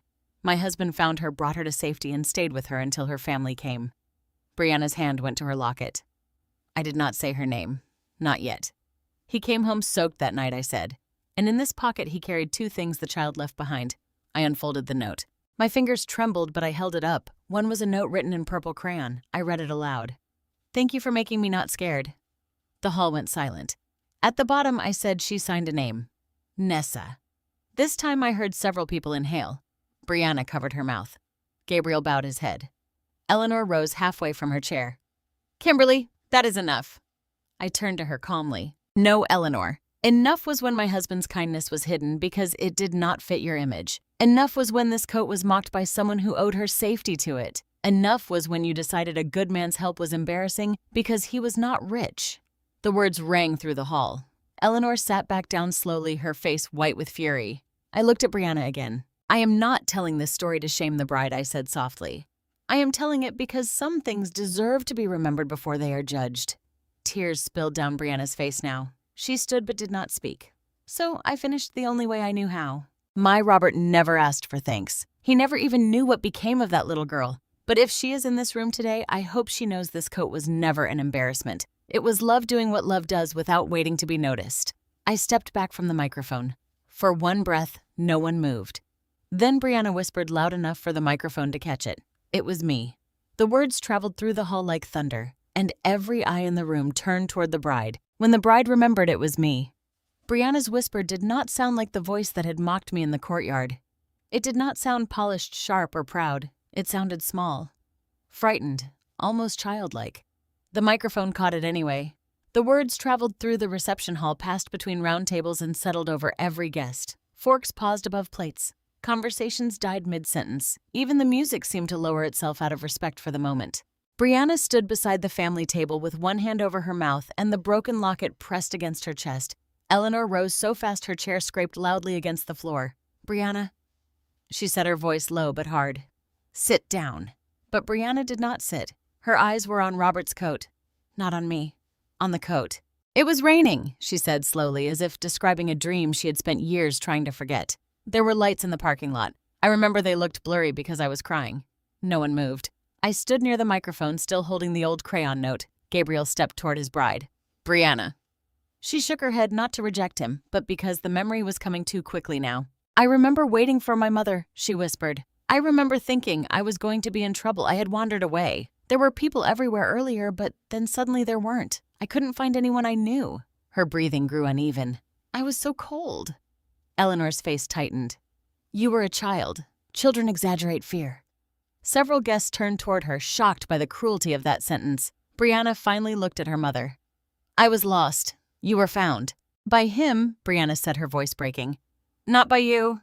The room went still again. Eleanor looked as if Brianna had slapped her. I should have felt satisfaction. Some part of me had been wounded enough to want it.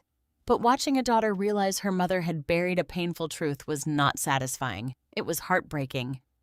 Brianna's gaze drifted back to me. What did he look like, she asked. I swallowed. Robert. She nodded. I looked down at the coat and my fingers brushed the worn seam. He had kind eyes, I said. Deep brown. Gentle. He had a mustache then neatly trimmed. His hands were rough from sewing but careful. He always smelled faintly of coffee and Taylor's chalk. Brianna closed her eyes. A tear slipped down her cheek. He smelled like coffee, she whispered. A soft gasp moved through the room. Gabriel covered his mouth with one hand. I continued, though, my voice trembled. He used to crouch down when speaking to children. He said adults were less frightening when they made themselves smaller. Brianna's knees seemed to weaken. Gabriel reached for her arm, and this time she let him steady her. He knelt in front of me, she said. He told me not to be scared. He said my mama would come. Eleanor's lips parted, but no sound came. Brianna opened her eyes and stared at her mother. And when you came, you were angry. The sentence landed quietly, but it cut deeper than shouting. Eleanor's face hardened with old defensiveness. I was terrified, she said. Any mother would be. Were you terrified for me? Brianna asked. Or terrified that people would know you lost me? Eleanor did not answer. That silence answered for her. Brianna looked as if another piece of her had cracked. I remember your hand on my arm, she said. You pulled me away from him. I tried to turn back. Her voice became almost a whisper. I wanted to give him my necklace. I lifted the small inner pendant from the envelope and held it gently. You did, I said. Part of it broke off when you hugged him. Brianna sobbed once sharply, then covered her face. Gabriel wrapped an arm around her, but even he looked devastated. He had spent the morning ashamed of my coat. Now he was watching it become part of his wife's survival. Eleanor moved toward Brianna. Darling, this is not how you want people to remember your wedding. Brianna dropped her hands from her face. No, she said. The word was quiet but firm. Eleanor stopped. Brianna looked around the hall. Her guests, her flowers, her chandeliers, her perfect wedding that had suddenly become imperfect in the most human way. Then she looked back at her mother. This is exactly how I need to remember it. A murmur passed through the room. Eleanor's eyes flashed. You are emotional. You are humiliating yourself. Brianna laughed once through tears, but there was no humor in it. I humiliated myself when I mocked that coat. Her eyes turned to me. And I humiliated myself because you taught me to see people that way. Eleanor recoiled. I saw Richard Whitmore lower his head at the table as though he had known more than he ever said.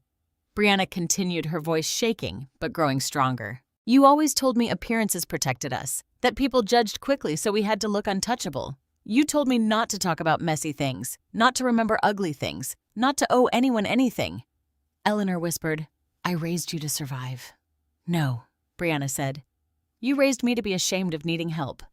That sentence seemed to strike half the older women in the room. I saw one guest wipe her eyes. Another nodded as if she had lived that lesson herself. Brianna turned back to me. Did he ever ask about me? She asked. I smiled sadly.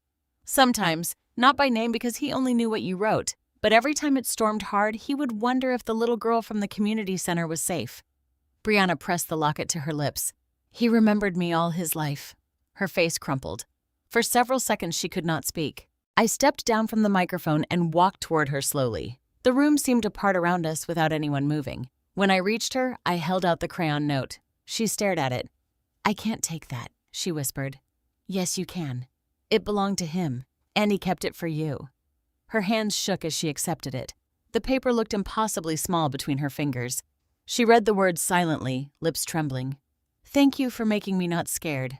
Then she looked at me with tears streaming down her face. I called his coat embarrassing. The apology was not yet spoken, but it had begun. I felt my own tears rise again. You didn't know I said. Her face twisted with shame. But I knew enough to be cruel. That was the first honest thing she had said to me all weekend, and somehow honesty made her look less beautiful in the polished way and more beautiful in the human one. Eleanor's voice cut through the fragile moment. This has gone far enough. Brianna turned toward her mother, still holding the note. No, she said. It should have gone this far 23 years ago. Eleanor's face went white. The room waited, and I realized the bride had remembered the storm, but the storm was not finished with her mother. Eleanor's lie falls apart. Eleanor looked at her daughter as if she had betrayed the entire room. Not because Brianna had been cruel, not because she had mocked an old woman in front of guests, not because she had almost hidden the truth of the man who once saved her, because Brianna had remembered. That was the unforgivable thing in Eleanor Whitmore's eyes. The reception hall remained silent after Brianna said, It should have gone this far 23 years ago. Even the waiters stood frozen near the wall, holding trays they no longer knew where to place. The chandeliers glittered above us, shining on a room full of expensive flowers, fine china, and people suddenly forced to look at something no money could polish. Eleanor lifted her chin. This is ridiculous, she said. A child's memory is unreliable. Kimberly is emotional. Clara is repeating some old employee gossip. And all of you are turning a wedding into a courtroom. Clara stepped forward from the back wall. Her voice was calm, but there was steel inside it. It was not gossip. Eleanor turned toward her. You were not family. You had no right to involve yourself then, and you have no right now. Clara did not blink. I was working at the community center that night. I helped file the incident note the next morning. I remember the little girl's nickname because it was unusual. Nessa. I remember the mother insisting no report be sent anywhere beyond the center because she said it would be embarrassing. A murmur moved through the tables. Brianna closed her eyes. Eleanor's fingers tightened around her champagne glass. That is your interpretation. No, Clara said. Those were your words. The room shifted. Eleanor looked around, realizing people were no longer politely uncomfortable. They were listening, judging, understanding. Richard Whitmore. Brianna's father slowly pushed back his chair. Eleanor, he said quietly. She shot him a warning look. Do not start. But he stood anyway. For the first time all day, the quiet man seemed heavier than his silence. I remember that night, he said. Brianna turned toward him, stunned. You do. Richard's face folded with shame. Not all of it. I was out of town when it happened. Your mother told me later that you had wandered away for a few minutes, but security found you. Eleanor snapped.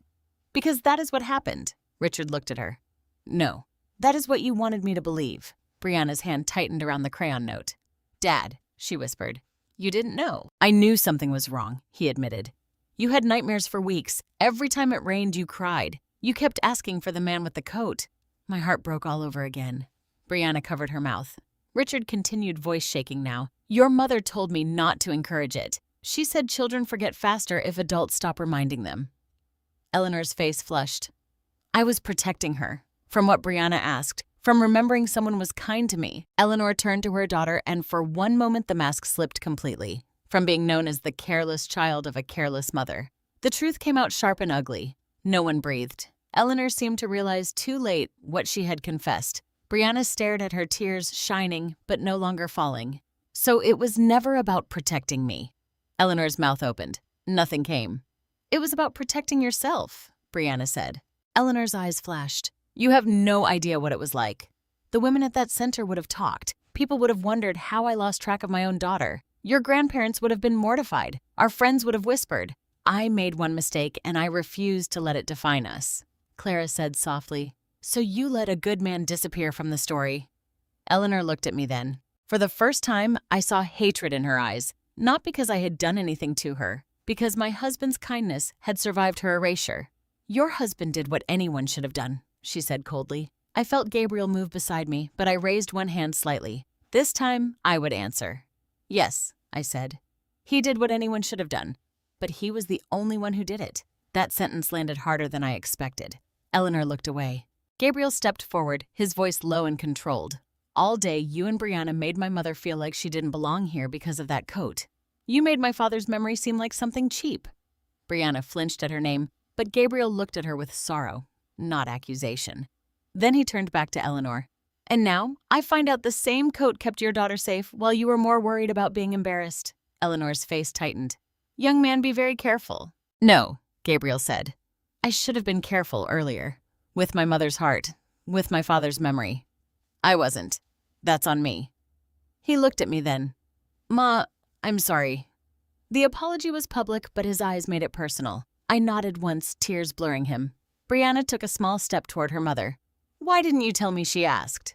Eleanor's voice softened suddenly the way manipulators soften when force stops working. Because I loved you. Because I wanted you to grow up strong. Because I didn't want you feeling indebted to strangers.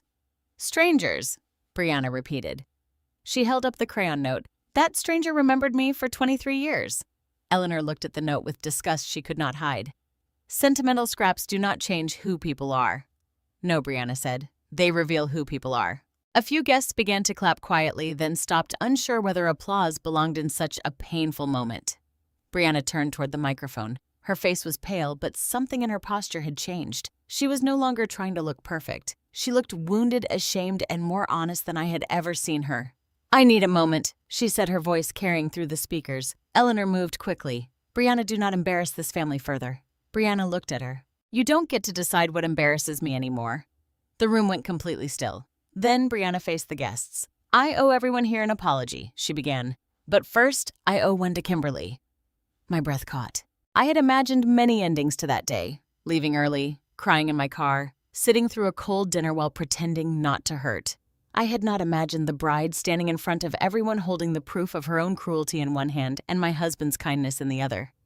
Brianna's voice trembled. I mocked her coat today, she said. I called it embarrassing. I treated it like it did not belong in my wedding. She looked at me, and I was wrong. Eleanor sat down slowly, her face hard as stone. Brianna continued. I do not know if this wedding can continue the way it was planned, but I know I cannot continue it pretending this did not happen. Gabriel stepped beside her. He did not touch her yet. He waited. That mattered. Brianna turned to him, then to me. May I stop the reception for a few minutes? She asked, voice breaking. I need to say this properly. All eyes turned to me. I felt Robert's coat on my shoulders, heavy with memory. And I understood that the truth had done what revenge never could. It had made the proud ask permission from the person they had wounded. The apology.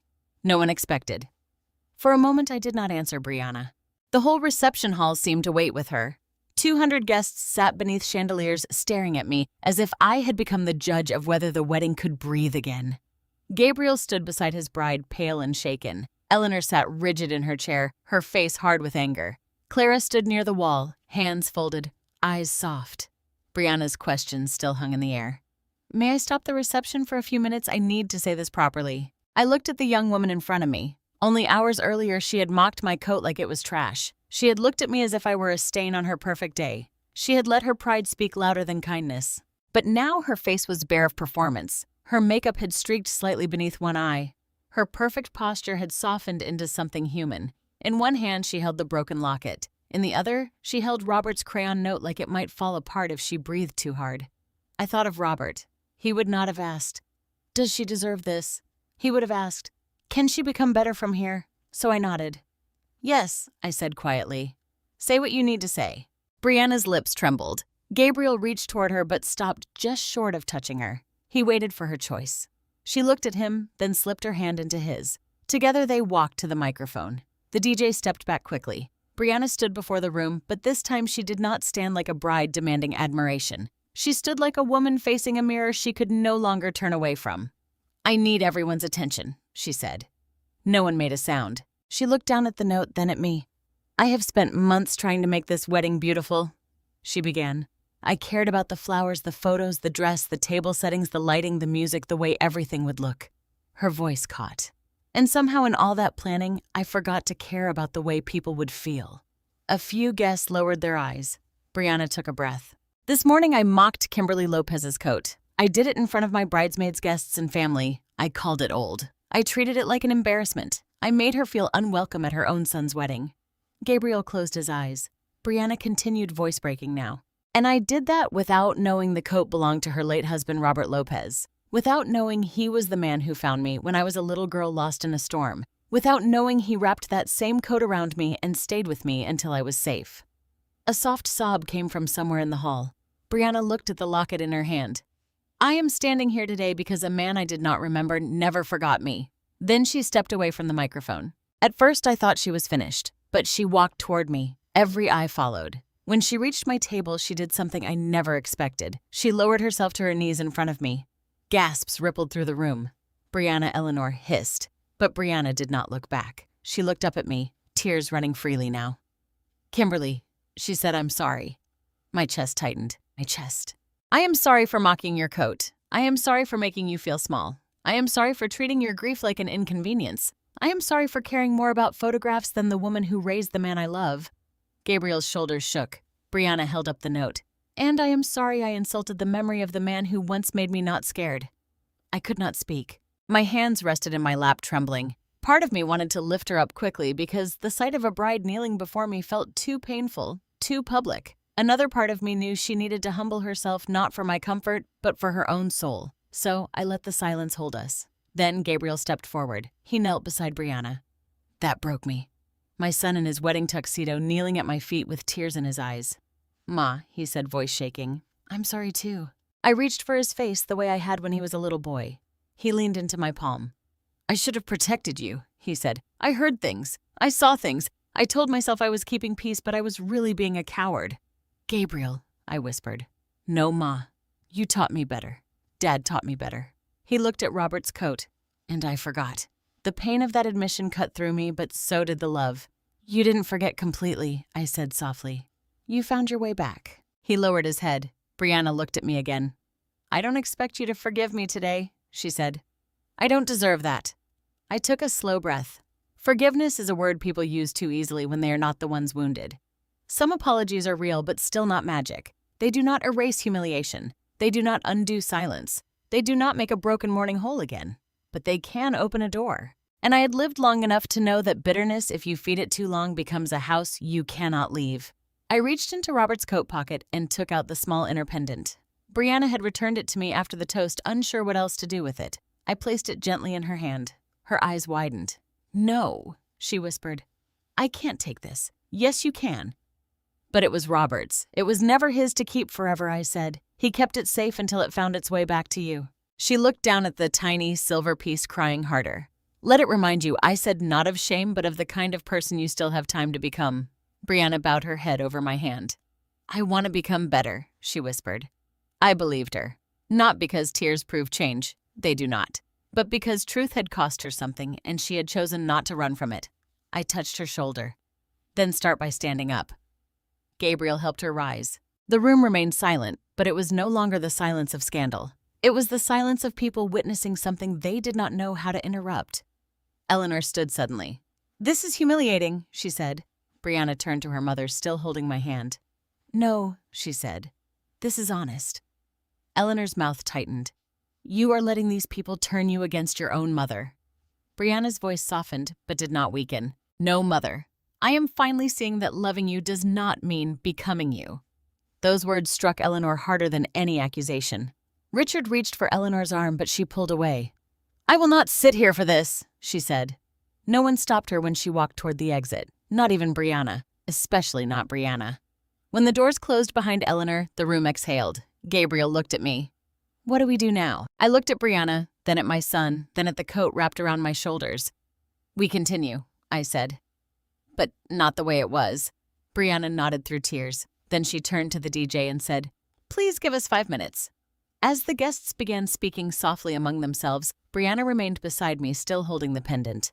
For the first time since I had met her, she did not look like my daughter-in-law. She looked like someone's lost child finally brought in from the rain. The coat at the wedding table. The reception did continue, but not the way Brianna had planned. There was no dramatic announcement from the DJ, no forced laughter, no attempt to cover the wound with music too quickly. For several minutes, people simply sat with what had happened. Some whispered at their tables. Some wiped their eyes. Some looked at Robert's coat with the quiet respect they had not offered before. Brianna remained beside me. She had stopped trying to fix her makeup. Her veil was slightly crooked and one strand of hair had fallen loose near her cheek. Somehow she looked more like a bride then than she had all morning, not perfect but changed. Gabriel stood behind my chair with one hand on my shoulder. For the first time that day, I did not feel like a guest at my son's wedding. I felt like his mother. Brianna looked at the empty chair beside me, the one no one had assigned, but everyone now understood. Was that where Robert would have sat? She asked softly. I nodded. If he were here, yes. Her eyes filled again. May I do something I was afraid to answer because the day had already taken so many turns, but there was no pride in her voice now. Only care. Yes, I said. Brianna turned to Clara, who had been standing nearby. Could we bring one more chair to the family table? Clara's face softened. Of course. Within moments, a chair was placed beside mine. Brianna looked at Robert's coat, then at me. I don't want to take it off you, she said, but if you're willing, I'd like it to have a place here. Not hidden, not treated like something ugly. Here. I looked down at the coat. For most of the day, I had worn it like armor. Now, for the first time, I felt I could let it rest. I stood slowly. Gabriel helped me slide it from my shoulders, careful as if the fabric were fragile enough to break. The room watched in silence as I folded the coat once, then placed it over the back of the empty chair. No one laughed. No one whispered. No one called it old. Brianna stepped toward the microphone again. I want everyone to know, she said, that this chair is for Robert Lopez Gabriel's father. He is not here in body, but today we learned he has been present in ways none of us understood. Her voice trembled. I spent so much time trying to make this wedding beautiful. But beauty without gratitude is empty. And today the most meaningful thing in this room is not my dress or the flowers or the chandeliers. It is that coat. The room stayed quiet. Then someone began clapping. It was not loud at first, just one pair of hands, then another, then another. Soon the whole hall was standing. I did not know what to do with that kind of honor. Robert would have hated the attention and loved the reason for it. I could almost hear him chuckling embarrassed, saying, Kim, sit down before they make a fuss. So I sat, tears running down my face. Gabriel leaned down and kissed the top of my head. I wish Dad could see this, he whispered. I looked at the coat. Maybe he can. Dinner resumed slowly after that. The food had cooled a little. The schedule was ruined and the photographer no longer knew which moments were formal and which were simply human. But something better than perfection settled over the room. People began coming to my table. An older woman from Brianna's side touched my hand and said, My husband wore a coat like that for 30 years. I gave it away after he died. I wish I hadn't. A man from Gabriel's company said Robert sounded like the kind of father every man hoped to become. One bridesmaid came over, eyes red, and apologized for laughing in the courtyard, even though she had not said anything aloud. Silence can still hurt people, she said. I told her, yes. But learning that means you're still growing. Eleanor did not return. Richard came back alone after walking her to the car. He looked older when he sat down, as though one afternoon had forced 20 years of honesty into his bones. He came to me quietly. "Mrs. Lopez," he said, "I am sorry for what my family failed to honor." I looked at him for a long moment. "Start with your daughter," I said. He nodded, eyes wet. "I will." Later, when the music began again, Gabriel asked me to dance. My knees protested before I even stood, but I took his hand anyway. We moved slowly beneath the chandelier lights, not quite to the rhythm, not quite smoothly, but honestly. "I failed you," he whispered. "You were afraid," I said. "That doesn't excuse it." "No," I agreed. "But it explains where we begin." He held my hand tighter. "I won't let it happen again." I looked into my son's face and saw Robert there. Not perfectly, not fully, but enough. "I believe you," I said. After our dance, Brianna approached me, not with performance, with humility. "Would you dance with me too?" she asked. The room seemed to pause again, but this time there was no tension in it, only surprise. I smiled faintly. "I'm not sure either of us knows how to do that." She let out a small laugh through tears. "Then we can just walk slowly and call it dancing." So we did. The bride and the mother of the groom moved together under soft lights, while Robert's coat rested at the family table like a quiet witness. Brianna did not ask me to forgive her again. She did not try to rush healing. She simply said, "Thank you for letting him save me twice." I understood what she meant. Robert had saved the child in the storm. His memory had saved the woman from becoming her mother. Months passed after the wedding. Healing did not happen all at once. Brianna and I had awkward lunches, careful phone calls, and moments when shame made her quiet. Gabriel came by more often sometimes, just to sit at my kitchen table and drink coffee from Robert's old mug. Eleanor remained distant, though I heard from Richard that she had begun seeing a counselor. I hoped that was true. One afternoon, Brianna arrived at my house holding a garment box. Inside was Robert's coat. She had taken it to a restoration tailor, not to make it look new, but to strengthen what age had weakened. The lining had been repaired, the loose buttons secured. The old burn mark and uneven pocket stitch remained untouched. "I told them not to erase anything that mattered," she said. I ran my fingers over the coat, overwhelmed. Then she showed me the inside pocket. There, carefully sewn into the lining, was a small cloth label. Not fancy, not showy. Just a few words stitched in dark thread. "Robert Lopez." He made me not scared.